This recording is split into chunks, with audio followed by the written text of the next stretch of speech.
Hey guys, this is Oliver from Response AI and Gets Here and Comb and things like that. It's been a while since I did a video. I've been quite busy doing bits and bobs, and one of my softwares went like quite viral on Twitter, and it like highlighted to me that I had sort of built a tool that maybe wasn't built to go viral, if you know what I mean. Like, it was like hard to manage all the people coming in and managing support and stuff. So I'm back now making videos and working on things in the background. So today I wanted to talk about failure and dissecting failure in software. Recovering from failure, understanding what you need to learn from, a business failing or a software failing, or, understanding how to do a good post-mortem so that you can sort of come back stronger. Because I think by now I've probably failed maybe 4 or 5 different software tools, and, say the last 2 or 3 have been sort of making good money. And really it's only because I failed so many times in different businesses and different ideas that you can sort of start to improve your hit rate and your velocity changes, and you can get better at it. So basically every sort of founder of software needs to sort of understand that even if you build something the world needs, and and sort of people are interested in it and they buy it, you can watch it sort of slowly die or fade away, and people start canceling and things like that. But the first kind of lesson isn't about like metrics or money or anything like that. It's kind of about like confronting yourself after you failed.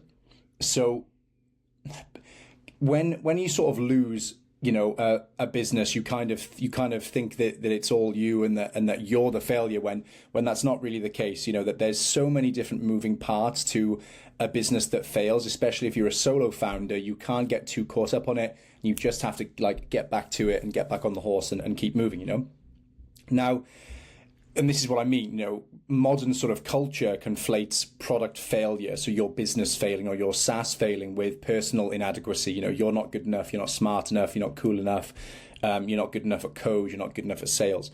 But you need to just avoid this. You need to just ignore this, because there's other reasons at hand, and we're going to talk today about how to get over the failure and how to bounce back, Now, the key here isn't this sort of like toxic positivity of like, oh yeah, just fail as much as you can, or like detaching from the outcome. Because guys, like, it is sad when a business fails, and it is tedious, and you can go bankrupt, and you can lose, if it's a bad enough failure, you can lose relationships, and you can lose, friends and family, and you can lose all your money. But, try not to do that. It's sort of about compassionate pragmatism. So Julia Cameron sort of talks about this concept called creative recovery, which is to basically treat your failed SaaS or your failed venture as a sort of rough draft, like not like a final verdict of who you are as an entrepreneur, but rather just that you're just continuing to sort of go on.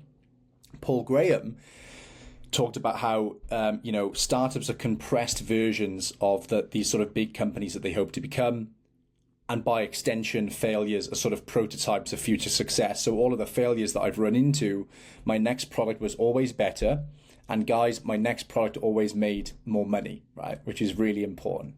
Now, the forensic post-mortem, right? So the beyond the obvious. So most founders conduct these post-mortems that resemble these sort of shallow like autopsies, right? Like, oh, we just didn't get enough sign-ups, or people canceled too much. But to extract actionable insights from failure, you need a sort of hierarchy of causality, which is inspired by systems thinking. So you got to break the collapse of your business down into different layers. So the layers that I use are the market, product, and execution failure, right? So market failure, which is number 1, was the problem urgent enough that you were solving with your SaaS, right? So did you mistake a vitamin for a painkiller? So consider the difference, guys. If I take zinc as a vitamin, it's obviously very healthy for me, but unless you take a fatal dose, like, zinc is not going to change your life immediately. It's like it's a slow burner. Whereas a painkiller, if I have torn a muscle at the gym, or I have broken my foot, a painkiller of some sort is going to solve the problem relatively quickly, and people will pay more and use painkillers more and be more in love with painkillers and be more reliant on painkillers if they are solving that problem. Whereas a vitamin It's not solving a specific problem immediately. It's not like you're going to take it and it's going to solve everything. It is something that burns slowly and something that helps you over time as you habitualize using it. So why do I mention this? A painkiller is something that solves the problem immediately and continues to solve the problem, and it's fast and it solves that, right? Now, you can mistake a vitamin for a painkiller in the sense that you've built a product that doesn't solve an immediate problem, or it solves the problem slower, or it solves the problem in a different way to what the customer wanted, right? So you've got to consider that. The next is the product failure, right? So did the solution misfire? So was there hidden friction? So in other words, could people sign up and use it? Was it buggy? Did people enjoy it? Did people leave you feedback? Did people email you? Did they ask for support? Did they this? Did they that? How good was the product at doing the thing? So even if it was a painkiller, how did people respond to the product, and were people happy with it? Did people complain, right? Finally, execution failure. So did you misallocate resources? Did you spend too much money on servers? Did you not invest in growth? Did you not understand how to sell the product? It's execution. So market, product, execution. Now, using the 5 whys framework, but with a twist, you can sort of effectively ask, what data would prove or disprove this assumption? So for example, if your hypothesis was that users didn't understand the product, then you could dig into session recordings with stuff like Hotjar to see if onboarding was bad and if people actually dropped off, right? You can't just say like, people canceled because they didn't understand how to use the tool.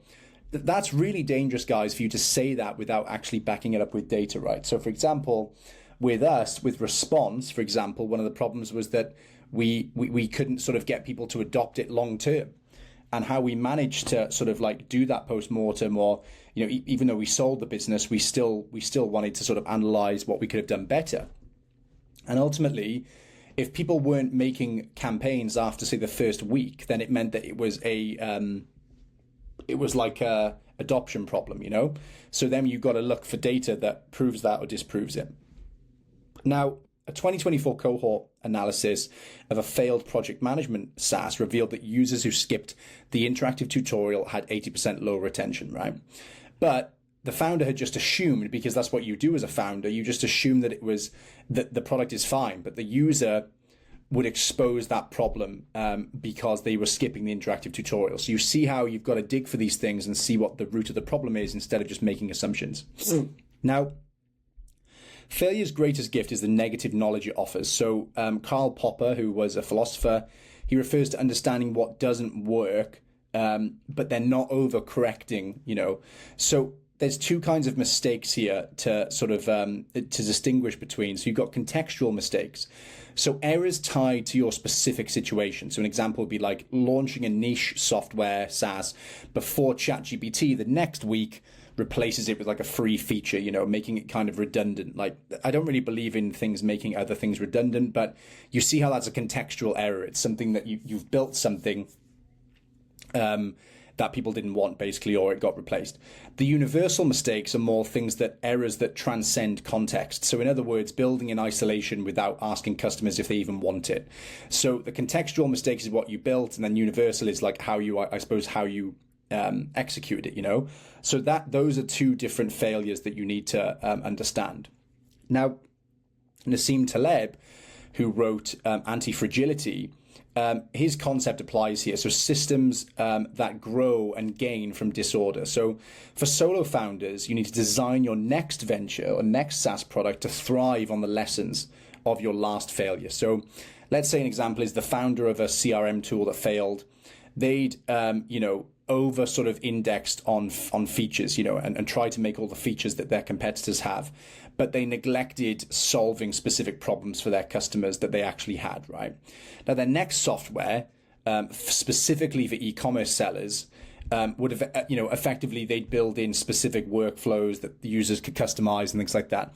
So what they did is they turned what failed in the last attempt into a selling point for the new product. So have a think about that, guys, and how you could do that yourself, Now, one of the most nuanced challenges is deciding whether to pivot or start fresh. So pivoting It does, what it does is it saves time. So you can get your code base, your user insights, you can even get some of your users to carry on, but it does risk carrying over sort of cultural or technical debt, right? So starting fresh offers a blank slate, but it's obviously a reinvestment of time and morale and energy and money and things like that. So a framework emerging from 2025 startup sort of literature and like I suppose canon, it suggests scoring your failure across two axes, right? So the asset liquidity, how transferable are your code, data, and user relationships? So if I started a new SaaS tomorrow on top of my existing one, could I retain the same customers? Could I do this? Could I do that?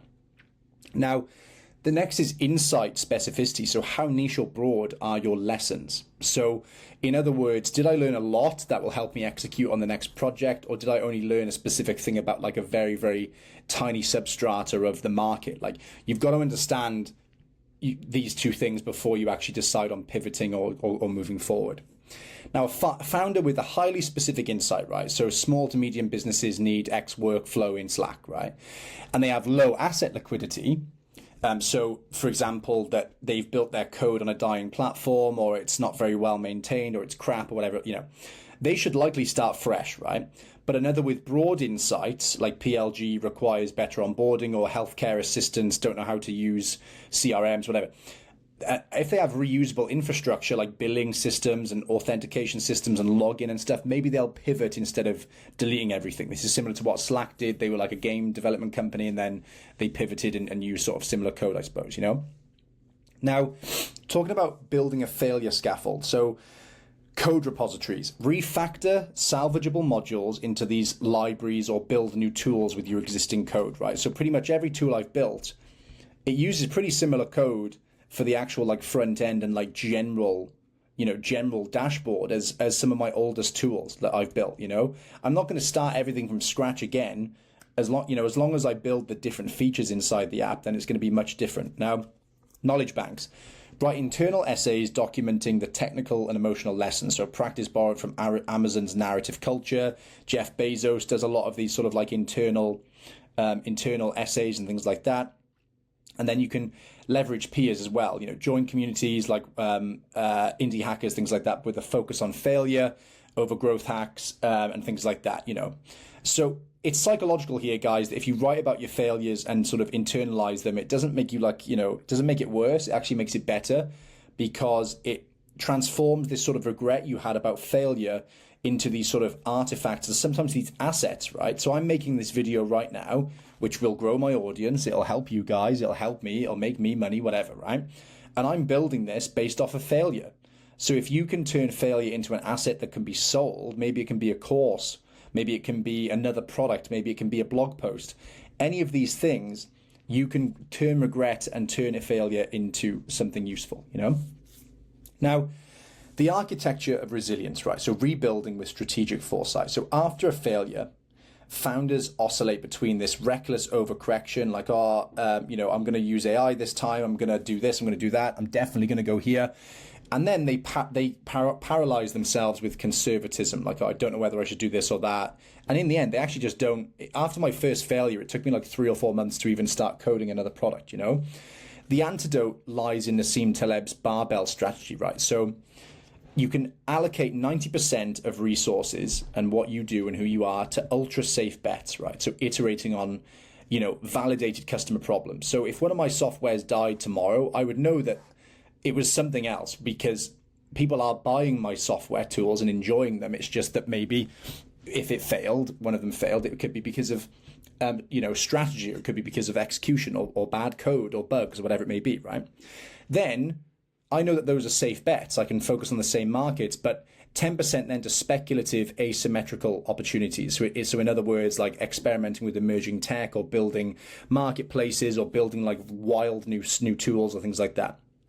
Now, you can court serendipity and court the magic side of life with the asymmetric opportunities, but if you focus too much on them, you'll fail, right? So that's why you need to maintain stability whilst also dreaming a bit, Now, for the core, you can double down on these proven distribution channels. So cold email worked for me in my last SaaS. Twitter worked for me. YouTube worked for me. What didn't work was posting on Reddit, for example. or that kind of thing. And you can find that post-mortem and see what did work, because a failed software, guys, is not going to be 100% of a failure. You're going to learn how you did X or did Y, or you're going to have found strategies that worked and things like that you can run into the next software. Now, on the edge side, you've got you can test radical ideas with your existing audience. Like, I've got this idea, what do you guys think? And people are just going to tell you outright if it's a good idea or not. So, for example, a founder whose analytics SaaS failed in 2024 used this framework to rebuild. So they spent 10 months refining a lightweight tool for Shopify merchants while quietly testing an AI-powered forecasting module inside like a private Discord.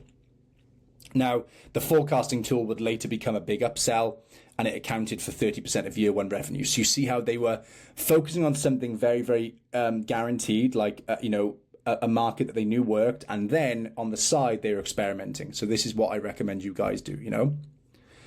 Now, failure debt as strategic leverage. So in software, technical debt is code you postpone cleaning up, right?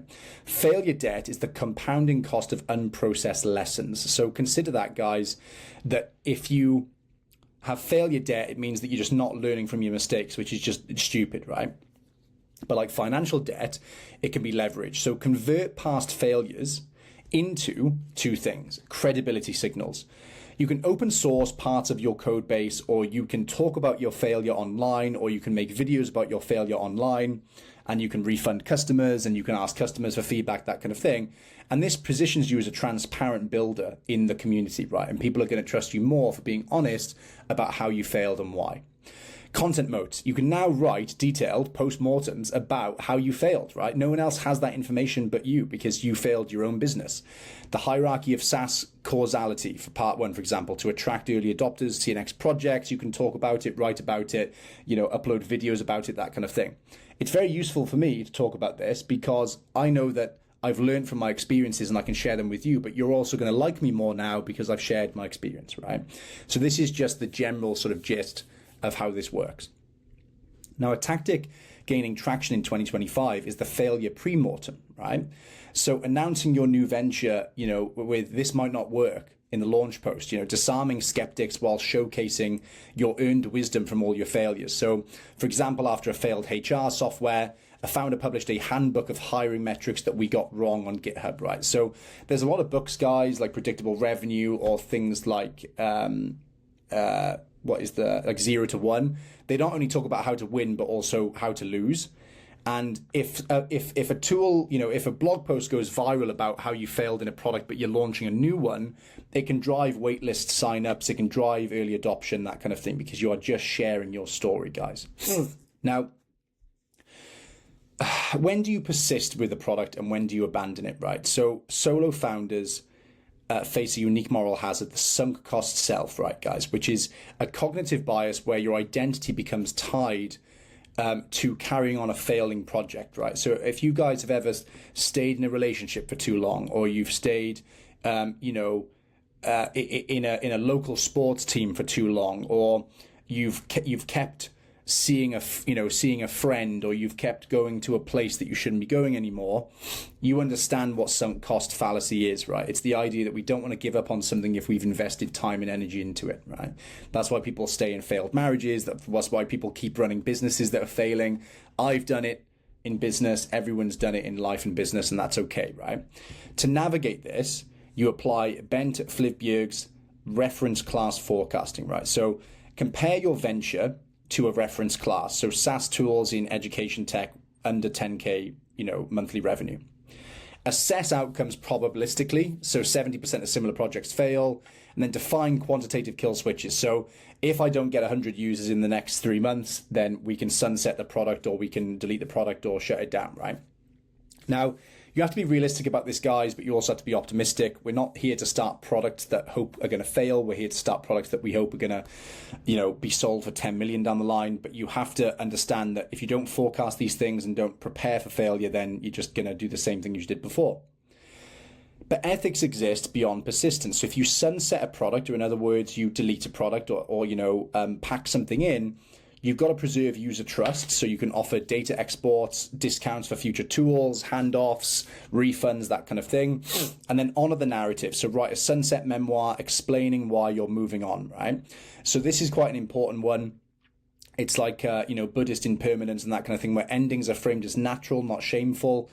This is almost like a healthy ending to a relationship, or a healthy ending to, a band that you play in with your friends. Like things like ending things in failure, guys. It doesn't always have to be this horrible thing that ruins your life. It can be something that is beautiful and something that you do with dignity, right? So remember that when you write these memoirs, you've got a stamp on there that you are trying something new next, and it means that people will trust you and think, oh, okay, this guy's hyper transparent and he's trying to build something. And although people can be cynical, like no one wants me to win, people want you to win, guys. People do want you to win. They do want you to succeed, and they do want to see you, build a beautiful product. You've just got to start posting online about it, and posting about your failures and posting about your wins, because failure is very viral, but so is success. So if I post a Stripe screenshot of, the thousands of dollars you've made or something like that, people like it. But if you say this is why we failed, people like it too. Now, a founder shutting down a mental health app might partner with a competitor to migrate accounts, and then they, share an essay titled "Why We Couldn't Fix the Mental Health App Space," right? Then the post was viral, and then they can go into their next venture with more publicity, right? Now, the Stoic builder, so crafting a personal philosophy. So Stoicism, often misrepresented as emotionless grit, is better understood as amor fati, right? Which is the love of fate. So for founders, this means inversion journaling. So start mornings, for example, by writing, what if, I need to learn from a failure today, or what can I learn from these things? I don't always recommend journaling, guys, because I personally have tried to stick to it for years and I never have gotten into a habit. I just make videos like this instead. You have to turn the pain of you failing into some kind of like content creation sort of like modal, because one, it's very good, and two, you can make money off it, and you can get closure from it. If you talk about, that's why a lot of these people online, they talk about like their failed marriage on TikTok, or they talk about losing a friend, or they talk about like how they couldn't finish a marathon, right? Everyone gets some kind of closure and some kind of catharsism from talking about their failures.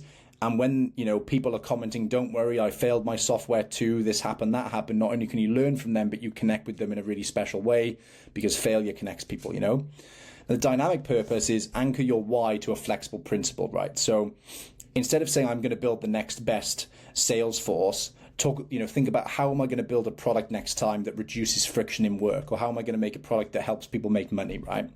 So you've got to sort of strip it down to the bare bones. And if you want to just copy a product that already exists for your next option, then do that. Like, it doesn't matter, guys. We're just here to build. We're here to grow, right?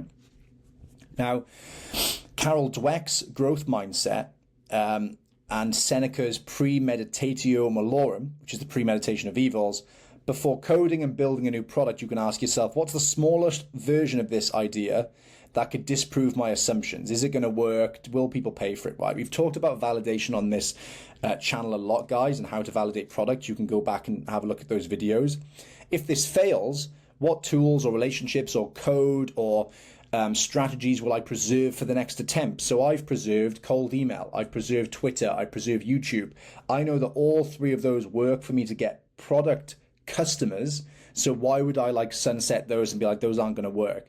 Just because your software failed doesn't mean that some of the strategies aren't worth continuing or using again.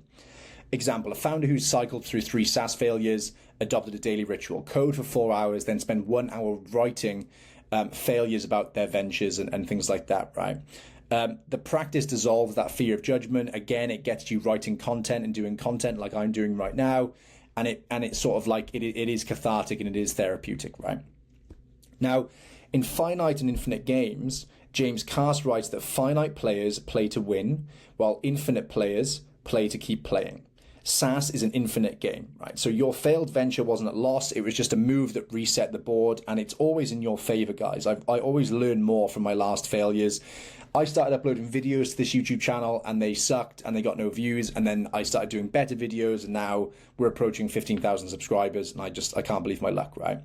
The solo founder's edge isn't in avoiding failures, but in developing a learning curve that's compounding. So each collapse deepens your intuition for how to build products, guys, right? Which customers feel underserved, which risks are worth the calculus, and how do we rebuild faster and lighter with less ego, and how do we win, right? As you ship your next venture, the market doesn't care about your past failures, but you should, because they're your secret weapon to succeeding, all right? So have a think about that, guys. Consider whether you need to pack in your business, whether you need to pivot, whether if you do fail or if you do sunset things. Sunsetting, guys, is just shutting down your business, obviously, your SaaS, and just like, letting people go and letting customers go. Consider what other people can learn from this. Consider if you can share your insights, and not only will you create some kind of small personal brand through that by explaining your failures, but you'll also make money, and you'll also make the next product that you build much easier to build. Take care, guys. Thanks so much for watching. I'll speak to you soon. Bye.